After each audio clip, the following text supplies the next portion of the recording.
this is Zainul Arfeen from tutoria.pk and I am going to be your biology instructor for the rest of this session. और आज हम इस session में बात करेंगे आपके बुक के 5th चैप्टर की, उसकी एक ब्रीफ से ओवरव्यू की. That chapter is numbered as chapter number 14 and it's called reproduction. अब रिप्रोडक्शन एक इंतहाई अहम मरहला होता है किसी भी ऑर्गेनिज्म की लाइफ का.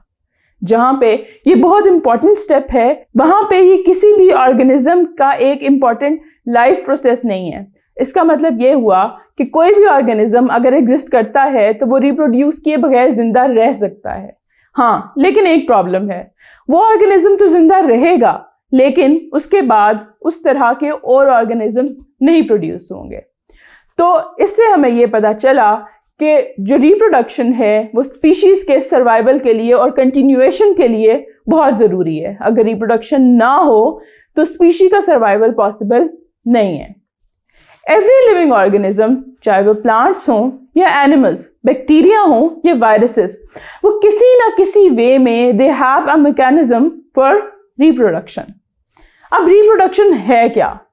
Reproduction is defined as the production of individuals of the same species, that is, the next generation of species. Reproduction की two major types हैं.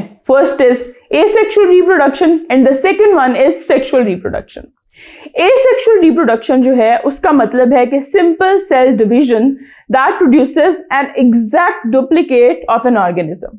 जबकि sexual reproduction involves the joining of the male and female sex cells और gametes. और उसमें ये होता है sexual reproduction में कि जो एक organism बनता है वो एक unique organism बनता है, क्योंकि वो gametes की fusion से बन रहा है. तो उसमें आधे characters एक साइड से आएंगे और आधे दूसरी साइड से, और उनकी फ्यूजन से एक नया unique organism बन जाएगा. अब जो एसेक्सुअल रिप्रोडक्शन है वो डिफरेंट तरीकों से हो रही होती है. उसके जो मेजर तरीके हैं those are binary fission, fragmentation, budding, spore formation, parthenogenesis and vegetative propagation. अब बाइनरी फिशन क्या होती है? जो बाइनरी फिशन है उसका मतलब है simple division into two. Binary से आया तो मतलब दो में डिवाइड हो रही है एक चीज. अब ये होती कहाँ है? इट अकर्स इन प्रोकैरियोट्स, यानी कि बैक्टीरिया में, बहुत सारे यूनिसेलुलर यूकैरियोट्स में, प्रोटोजोआ और some even in some invertebrates as well. Binary fission में होता ये है कि जो एक सेल होता है या एक ऑर्गेनिज्म जो हो रहा होता है उसका जो डीएनए है अंदर, वो उसके अंदर ही रेप्लिकेट करता है और वो 2 आइडेंटिकल कॉपीज बना लेता है. उसके बाद जो है जो सेल मेम्ब्रेन होती है वो जो है वो बजन होना शुरू हो जाती है और वो उस सेल को 2 प्रॉपर आइडेंटिकल डॉटर सेल्स में डिवाइड कर देती है. इसी तरह अमीबा में भी ये प्रोसेस होता है कि उसमें एक पेरेंट अमीबा जो है वो इलोंगेट होता है, उसका जेनेटिक मटेरियल जो है 1 से 2 में कन्वर्ट होता है, 2 डिफरेंट अमीबा के सेल्स बना देता है. फिर दूसरी जो चीज़ है दैट इज फ्रेगमेंटेशन. अब फ्रेगमेंटेशन क्या होती है कि जो बहुत सारे कीड़े हैं, वॉर्म्स जिन्हें हम कहते हैं, वो ग्रो करते हैं फुल साइज पे और उसके बाद वो स्पॉन्टेनियसली ब्रेकअप होना शुरू हो जाते हैं छोटे छोटे फ्रेगमेंट्स में, यानी 8 और 9 पीसेस वो में कन्वर्ट हो जाते हैं. अब हर पीस जो है यानी हर फ्रेगमेंट जो है वो डेवलप कर जाता है इनटू अ मैच्योर वर्म, और इसी प्रोसेस को हम कहते हैं फ्रेगमेंटेशन. जैसे कि आप यहाँ पे देख भी सकते हैं कि प्लेनेरिया की एग्जांपल है कि उसकी बॉडी जो है वो डिफरेंट सेगमेंट्स में, फ्रेगमेंट्स में डिवाइड हो जाती है और वो फ्रेगमेंट्स जो हैं वो आगे नए मैच्योर ऑर्गेनिजम्स में कन्वर्ट हो जाते हैं. फिर एसेक्सुअल रिप्रोडक्शन का ही एक मेथड है दैट इज बडिंग. अब बडिंग क्या होती है कि अब बड develops as a small outgrowth on parent's body. यानी जो पेरेंट सेल होता है, हम अगर yeast की बात कर लेते हैं तो उसके पेरेंट की बॉडी के ऊपर एक छोटा सा सेल जो है वो प्रोड्यूस होता है और वो फिर बड़ा होना शुरू हो जाता है. जो न्यूक्लियस है सेल का वो डिवाइड करना शुरू करता है and one of the daughter nuclei is passed into the bud. उससे आगे फर्दर बर्ड्स बनती रहती हैं और फर्दर इस तरह से रिप्रोडक्शन होती रहती है. इसी तरह स्पोर फॉर्मेशन भी होती है. एक फंगस है राइजोपस, उसके अंदर स्पोर्स प्रोड्यूस होते हैं कि जब वो एक रिप्रोडक्टिव एज में पहुंचता है, एक मैच्योर फंगस बन जाती है तो उसके अंदर स्पोर्स प्रोड्यूस होते हैं. पहले एक साक बनती है जिसको कहते हैं स्पोरेंजिया, और उस स्पोरेंजिया के अंदर जो है डिफरेंट स्पोर्स प्रोड्यूस होते हैं और वो फिर मूव कर सकते हैं. फिर पार्थेनोजेनेसिस आती है। पार्थेनोजेनेसिस क्या है कि कोई भी जो अनफर्टिलाइज्ड एग है वो डेवलप कर जाए एक न्यू ऑफस्प्रिंग में। और फिशेस में, फ्रॉग्स में और इंसेक्ट्स में पार्थेनोजेनेसिस का जो प्रोसेस है वो बड़ा ही कॉमन है। फिर वेजिटेटिव प्रोपेगेशन आ जाती है। वेजिटेटिव प्रोपेगेशन जो है वो प्लांट्स के अंदर हो रही होती है और उसका मतलब ये है कि उनके जो वेजिटेटिव पार्ट्स हैं, जैसे रूट्स हो गए, स्टेम्स हो गए, लीव्स हो गए, ये जो चीज़ें हैं ये नए प्लांट को प्रोड्यूस कर सकें और इस प्रोसेस को हम कहते हैं वेजिटेटिव रिप्रोडक्शन और वेजिटेटिव प्रोपेगेशन। अब दो तरह की होती है, नेचुरल भी होती है और आर्टिफिशियल भी हो रही होती है। जो नेचुरल वेजिटेटिव प्रोपेगेशन है उसके अंदर बल्ब्स प्रोड्यूस होते हैं, कॉर्म्स होते हैं, राइजोम्स होते हैं, स्टेम ट्यूबर्स होते हैं, सकर्स होते हैं और जो वेजिटेटिव प्रोपेगेशन बाय लीव्स भी हो रही होती है। बल्ब्स की एग्जांपल जो है उसमें हमारे पास आ जाते हैं जो अनियन है, जो प्याज है, वो खुद एक बल्ब है। उसके अंदर जो है वो एक इलोंगेटेड स्टेम एग्जिस्ट करता है जो कि उसका नीचे वाला जो हिस्सा है वो रूट्स में डेवलप हो जाता है और ऊपर वाला पार्ट जो है वो स्टेम बना देता है। कॉर्म्स भी इसी तरह से होते हैं कि उनके दो इलोंगेटेड स्टेम होता है, नीचे वाला रीजन जो है वो रूट्स में डेवलप होता है और ऊपर जो है वो स्टेम बन जाता है और फर्दर ऑन उस पर लीव्स ग्रो कर जाते हैं। फिर जो राइजोम्स हैं, जैसे जिंजर है वो एक राइजोम होता है, वो हॉरिजॉन्टल डायरेक्शन में होता है और उसमें यही कैपेबिलिटी होती है कि सिंपल बर्ड्स बने होते हैं और वो बर्ड्स फर्दर ऑन आगे लीव्स ग्रो कर देते हैं। इसी तरह ट्यूबर्स जो हैं, पोटैटो एक ट्यूबर है, उसमें आई होती है, आई के अंदर बर्ड्स प्रोड्यूस होते हैं और वहाँ से एक नया प्लांट जो है वो बन सकता है। फिर सकर्स होते हैं। सकर्स इस तरह के प्लांट्स होते हैं कि प्लांट्स का स्टेम का कुछ पार्ट जमीन के अंदर जाता है, थोड़े डिस्टेंस तक ग्रो करता है, रूट्स ग्रो करता है और करीब से ही दोबारा ऊपर को ग्रो करना शुरू कर देता है। इसी तरह कुछ प्लांट्स हैं जो लीव्स के थ्रू जो है वो रिप्रोड्यूस करते हैं, बहुत ही कम हैं लेकिन होते हैं। जैसे एक ब्रायोफाइलम एक प्लांट है, उसके जो लीव्स के बिल्कुल एजेस होते हैं वहां से न्यू प्लांट जो हैं या लीफ बड्स होते हैं उनमें से न्यू प्लांट्स बनना शुरू हो जाते हैं। फिर आर्टिफिशियल वेजिटेटिव प्रोपेगेशन आ जाती है जिसमें दो मेथड्स होते हैं, cutting and the second one is grafting. Cutting में ये होता है कि हम प्लांट का एक पार्ट लेते हैं और उसको सॉइल में दोबारा से दबा देते हैं और नीचे वाला पार्ट जो है रूट्स ग्रो कर लेता है और ऊपर दोबारा से लीव्स बन जाते हैं। अब इसमें ये होता है कि कटिंग में कोई ना कोई ऐसा मेरिस्टेमेटिक पार्ट होना चाहिए जो नए लीव्स और शूट्स को ग्रो कर सके। ग्राफ्टिंग में ये होता है कि हम किसी एक प्लांट का एक पोर्शन लेते हैं और उसको एक ऑलरेडी ग्रोइंग प्लांट के स्टेम के साथ काट के ऐसे अरेंज कर देते हैं। वो उसमें जब फिक्स हो जाता है कुछ अरसे के बाद जो उनके वैस्कुलर बंडल्स हैं, जो जाइलम और फ्लोएम है, वो इकट्ठा ग्रो कर जाते हैं और वो पार्ट जो है वो उसी प्लांट का हिस्सा बन जाता है। बहुत सारे रोजेस जो हैं वो इस तरह से उगाए जाते हैं और जो हम डिफरेंट कलर्स के रोजेस देखते हैं जिनमें 2-3 कलर्स आ रहे होते हैं, 2 तो बहुत सी जगहों पे होते हैं, वो इसी तरह से बनाए गए हैं। फिर बारी आती है सेक्सुअल रिप्रोडक्शन की इन प्लांट्स।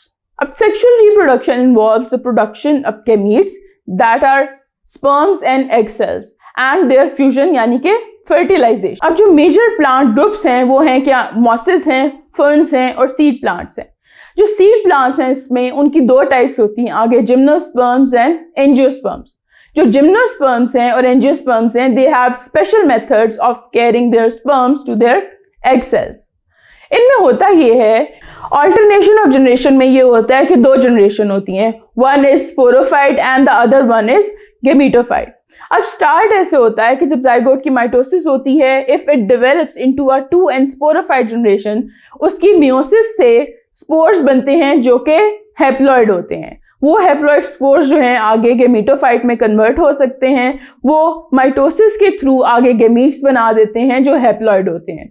वही गेमीट्स आपस में कंबाइन करते हैं और कंबाइन होके एक जाइगोट बना देते हैं। तो इस तरह से 2 फेजेस होते हैं, एक स्पोरोफाइट जनरेशन होती है और एक गेमीटोफाइट होती है। अब प्लांट्स की रिप्रोडक्शन में उनका एक बहुत बड़ा जो हाथ है वो उसके फ्लावर्स का होता है। फ्लावर्स जो हैं उसके अंदर भी फीमेल और मेल रिप्रोडक्टिव पार्ट्स इकट्ठे एग्जिस्ट कर रहे होते हैं।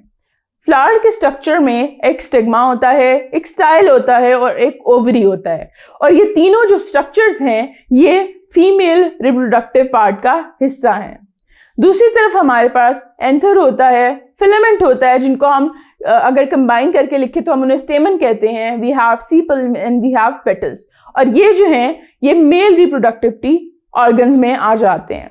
प्लांट्स में ऐसे होता है फ्लावर के अंदर कि उसका मेल रिप्रोडक्टिव पार्ट से जो स्पोर्स जो हैं वो जनरेट होने होते हैं, और एट द सेम टाइम हम उनके ओवरी को देखें, वहाँ पे माइटोसिस हो रही होती है और वहाँ पे डिफरेंट उस वो डिविजन बन जाती हैं और फर्दर सेल्स बन जाते हैं। एट द सेम टाइम जो स्पोर्स हैं वो ओवरी के पास आते हैं और ट्यूब में से गुजरते हुए जो पोलन ट्यूब है वहाँ पे ग्रोथ शुरू होती है। लेटर ऑन वो एक सीड में कन्वर्ट हो जाती है, सीड जर्मिनेट करता है और एक प्लांट बना देता है, that could be a sporophyte plant. और आगे वही प्लांट जो है वो फर्दर स्पोर्स भी बना सकता है, आगे वो ग्रो करके फ्लावर्स और उसके डिफरेंट स्ट्रक्चर्स में भी कन्वर्ट होता है। फिर पोलिनेशन आ गई। पोलिनेशन जो है वो कहते हैं ट्रांसफर ऑफ पोलन को। अब वो दो तरह की होती है। Self pollination, that is defined as the transfer of pollen grains from the anther to the stigma of the same flower or other flowers of the same plant। यानी ये सेम प्लांट के डिफरेंट फ्लावर्स के दरमियान हो सकती है या same flower में होती है। दूसरी होती है क्रॉस पॉलिनेशन। उसका मतलब है कि पोलन ग्रेन्स जो हैं आसपास वाले प्लांट से भी आके उस वाले फ्लावर के अंदर जा सकते हैं और फर्टिलाइजेशन हो सकती है। फर्टिलाइजेशन के बाद ये होता है कि वो जो ओव्यूल है वो एक सीड में कन्वर्ट हो जाता है। अब सीड जो है, सीड का एक खास स्ट्रक्चर है, उसके बाहर एक सीड कोट होता है, उसके अंदर एक एम्ब्रियो होता है और 7 एंजियोस्पर्म टिश्यूज होते हैं जो कि एम्ब्रियो को प्रोटेक्ट भी कर रहे होते हैं और नेसेसरी जो न्यूट्रिशन है वो भी प्रोवाइड करते हैं। वही एम्ब्रियो जो है या वो जो सीड है, जब हम उसको सॉ करते हैं, ज़मीन में दबा के मिट्टी डाल के पानी डालते हैं, तो ये होता है कि वो ग्रो करता है। वो दो तरीक़ों से जर्मिनेट करता है, एक हाइपोजियल और एक एपीजियल ग्रोथ होती है या जर्मिनेशन होती है। एपीजियल में ये होता है कि जब ग्रोथ शुरू होती है तो वो जो सीड है वो ज़मीन से बाहर निकल आता है, यानी ऊपर को आ जाता है। और हाइपोजियल में ये होता है कि जो सीड है वो ज़मीन के अंदर ही रहता है और उसमें से एक स्टेम जो है वो ज़मीन से बाहर आता है और उसके ऊपर लीव्स लग जाते हैं। तो इस तरह से प्लांट्स के अंदर रिप्रोडक्शन होती है। फिर बारी आ जाती है सेक्सुअल रिप्रोडक्शन की एनिमल्स में। अब एनिमल्स जो हैं वो सेक्सुअली रिप्रोड्यूस करते हैं, यानी कि स्पर्म्स और एग्स जो है उनका फ्यूजन होता है जिससे एक नया ऑर्गेनिज्म जो है वो बनता है। सेक्सुअल रिप्रोडक्शन के लिए गैमीट्स की बनने की बहुत ज़रूरत है, उसको हम कहते हैं gametogenesis. The formation of gametes is called gametogenesis. In this process diploid gamete mother cells undergo meiosis and form haploid gametes. अब गैमीट्स जो हैं वो दो तरह के होते हैं, वो स्पर्म्स भी हो सकते हैं और वो एग सेल्स भी हो सकते हैं। जो स्पर्म्स के बनने का प्रोसेस होता है उसको हम कहते हैं स्पर्मेटोजेनेसिस। अब वो बनते कैसे हैं? टेस्टिस में कुछ सेल्स जो हैं वो डेवलप हो जाते हैं to large number of diploid spermatogonia. वो स्पर्मेटोगोनिया जो हैं आगे वो कन्वर्ट होते हैं प्राइमरी स्पर्मेटोसाइट्स में। प्राइमरी स्पर्मेटोसाइट्स जो हैं आगे सेकेंडरी स्पर्मेटोसाइट्स में कन्वर्ट हो जाते हैं, जिसके रिजल्ट में 4 हैप्लॉइड स्पर्मेटिड्स बनते हैं। अब इस टाइम पे जो स्पर्मेटिड्स हैं उनके पास मोटिलिटी नहीं होती और उसके बाद वो स्ट्रक्चर्स डेवलप करते हैं। एक कॉर्नर डेवलप होता है जिसको एक्रोसोम कहते हैं, एक टेल बन जाती है और एक माइटोकॉन्ड्रियल रिंग बन जाता है जो सेल को मोटिलिटी प्रोवाइड करता है। दूसरी तरफ ओजेनेसिस का प्रोसेस होता है। ओजेनेसिस में ये होता है कि एक ओवोगोनियम जो है, जो डिप्लॉयड है, वो कन्वर्ट होता है प्राइमरी ओसाइट में, दैट इज ऑल्सो डिप्लॉयड। उसके बाद वो 2 पार्ट्स में कन्वर्ट होता है, उसमें एक पार्ट इज सेकेंडरी ओसाइट और दूसरी एक पोलर बॉडी बन जाती है। आगे वो जो फर्दर डिवाइड होते हैं मियोसिस के थ्रू, अब यहाँ पे वो हैप्लॉइड हो चुके हैं, वो पिछली स्टेज पे ही हैप्लॉइड हो चुके होते हैं, तो एक सेकेंड पोलर बॉडी बनती है और एक फिर मैच्योर गमीट उसके रिजल्ट में प्रोड्यूस हो जाता है। अब गमीट्स तो बन गए, अब उनकी फर्टिलाइजेशन की बात आ गई। फर्टिलाइजेशन यानी उनका फ्यूजन। अब there are 2 mechanisms by which fertilization can take place. The first one is external fertilization and the other one is internal fertilization. External fertilization का मतलब है कि एक बॉडी से बाहर फर्टिलाइजेशन हो रही है। इन दोनों यानी गमीट्स जो हैं वो बाहर फ्यूज़ हो रहे हैं, यानी एक्वेटिक एनवायरनमेंट्स हैं जिस तरह फिश वगैरह हो गई, उसमें एक्सटर्नल फर्टिलाइजेशन बहुत ज़्यादा होती है। और दूसरे इंटरनल फर्टिलाइजेशन जो उस एनिमल की बॉडी के अंदर ही फ्यूजन हो रही है, वो रेप्टाइल्स में होती है, बर्ड्स में होती है और मैमल्स में होती है। अब हमने रिप्रोडक्शन को अच्छे से समझने के लिए एक एग्जांपल यहाँ पे ली हुई है, that is the reproduction in rabbit. अब रैबिट आपको पता है ये एक स्मॉल मैमल है और ये several parts of the world में एग्जिस्ट करता है और रैबिट जो है वो रिसर्च के लिए एक्सेसिवली यूज़ होता है। It's an experimental animal. तो यहाँ पे हम इसी के रिप्रोडक्टिव सिस्टम को देखेंगे। तो सबसे पहले आता है रैबिट का मेल रिप्रोडक्टिव सिस्टम, यानी जो मेल रैबिट्स हैं उनके अंदर जो सिस्टम है रिप्रोडक्शन का वो क्या है।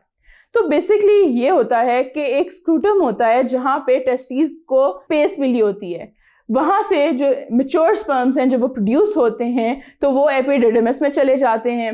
एपिडिडमस से आगे मूव करते हुए जो डक्ट्स हैं, स्पर्म डक्ट या वैस डिफरेंस भी उसे बोलते हैं, उससे होते हुए वो चले जाते हैं यूरिनरी ब्लैडर के ऑलमोस्ट पास।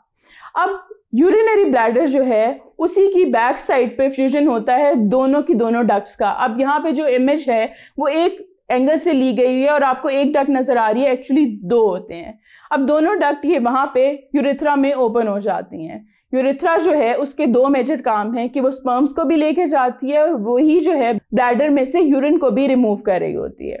अब यूरेथ्रा के अराउंड 3 मेजर ग्लैंड कह सकते हैं आप होते हैं। कुछ तो हैं जिनका काम जो है स्पर्म्स को न्यूट्रिशन प्रोवाइड करना है, यानी कि सेमिनल वेसिकल्स जो हैं वो स्पर्म्स को न्यूट्रिशन प्रोवाइड कर रहे होते हैं। दूसरे हैं प्रोस्टेट ग्लैंड्स। अब उनकी सेक्रीशन जो है वो न्यूट्रलाइज करती है एसिडिटी ऑफ द फ्लूइड के, उन सराउंडिंग्स में जो फ्लूइड है उसकी एसिडिटी को न्यूट्रलाइज करते हैं। और तीसरे हैं कोपर्स ग्लैंड और वो प्रोड्यूस करते हैं सिक्रीशंस जो कि उन डक्ट्स को लुब्रिकेट कर रही होती हैं। अब स्पर्म्स जो हैं इन डक्ट्स में से होते हुए एक रैबिट की बॉडी से बाहर निकल सकते हैं थ्रू इट्स पीनस। दूसरा जो सिस्टम है that is female reproductive system. अब फीमेल रैबिट्स में क्या होता है कि 2 ओवरीज होते हैं। ये जो इमेज है इसमें आप दोनों के दोनों ओवरी देख सकते हैं। ओवरी जो है वो एक एग रिलीज करते हैं। वो एग जब रिलीज होता है तो वो फेलोपियन ट्यूब्स में चला जाता है। फेलोपियन ट्यूब्स से आगे थोड़ा सा मूव करें तो इन्हीं के अंदर जो है फर्टिलाइजेशन हो रही होती है। फर्टिलाइजेशन के बाद जो एग है वो फेलोपियन ट्यूब से होता हुआ यूट्रस के पास आता है। यूट्रस जो है अब रैबिट का वो 2 हिस्सों में डिवाइडेड होता है और उसको कहते हैं यूट्रस हॉर्न्स। यूट्रस हॉर्न्स जो हैं दोनों के दोनों वो ओपन हो रहे होते हैं बर्थ कैनाल या वजाइना के अंदर, और यूट्रस में ही एक स्ट्रक्चर होता है सर्विक्स जो कि यूट्रस को और इस इन हॉर्न्स को सेपरेट कर रहा होता है। अब वहाँ पे यूट्रस में इम्प्लांटेशन होती है और वहीं पे एक नया ऑर्गेनिज्म ग्रो करता है और वहीं से बर्थ कैनाल के थ्रू बर्थ होती है न्यू रैबिट्स की। अब ये तो उनका सिस्टम था कि किस तरह से 2 सिस्टम उनके अंदर प्रेजेंट हैं, लेकिन अब ये है कि उसमें जो प्रोसेस है वो कैसे हो रहा होता है। तो होता ये है कि जो मेल रैबिट है वो बर्थ कैनाल के अंदर स्पर्म्स जो है वो डिपॉजिट करता है, वहाँ से सर्विक्स तक मूव करते हुए जाते हैं और यूट्रस तक चले जाते हैं और यूट्रस से होते हुए फेलोपियन ट्यूब्स में पहुंच जाते हैं। यहाँ पे फर्टिलाइजेशन होती है उस सेल की जो कि ओवरी से रिलीज हुआ है। अब फर्टिलाइजेशन के बाद एक जाइगोट जो है वो यूट्रस तक पहुंचता है और इस टाइम तक जो जाइगोट है उसने डिवाइड करना शुरू कर दिया होता है and it's now called an embryo. अब एम्ब्रियो जो है वो यूट्रस वॉल के साथ इम्प्लांट हो जाता है। उसके बाद इम्प्लांटेशन के बाद क्या होता है कि एक कनेक्शन डेवलप होता है जिसको कहते हैं प्लेसेंटा। अब प्लेसेंटा जो है वो एम्ब्रियो और यूट्रीन वॉल के दरमियान होता है और उसका मकसद ये होता है कि जो न्यू डेवलपिंग ऑर्गेनिज्म है उसको न्यूट्रिशन और ब्लड सप्लाई और हर चीज़ प्रोवाइड करना। अब वहाँ से ये होता है कि इन 30 to 32 डेज ये इसका जेस्टेशन पीरियड है, उसमें पूरे ऑर्गेनिज्म डेवलप हो जाता है जिसके बाद वो रैबिट की बर्थ हो जाती है या वो बॉर्न होता है। तो इस तरह से ये 2 रिप्रोडक्टिव सिस्टम्स हैं, उनकी फ्यूजन होती है और उसके रिजल्ट में न्यू रैबिट्स प्रोड्यूस होते हैं। अब मैमल्स में ऑलमोस्ट ये रिप्रोडक्टिव सिस्टम सेम होता है, चाहे वो ह्यूमंस हों या और हॉर्सेस हों, डंकीज हों, एनी मैमल, उनका जो रिप्रोडक्टिव सिस्टम है ये ऑलमोस्ट सिमिलर है और ये एक मॉडल एग्जांपल है। तो यहाँ तक हमने इस पूरे चैप्टर का एक ब्रीफ सा ओवरव्यू और उसकी डिटेल्स देख ली है कि उसमें क्या क्या है, and I have tried my level best कि आपको मैं हर चीज़ बता सकूं, and I hope you understand everything. This is your biology instructor Zainul Arfin from tutoria.pk.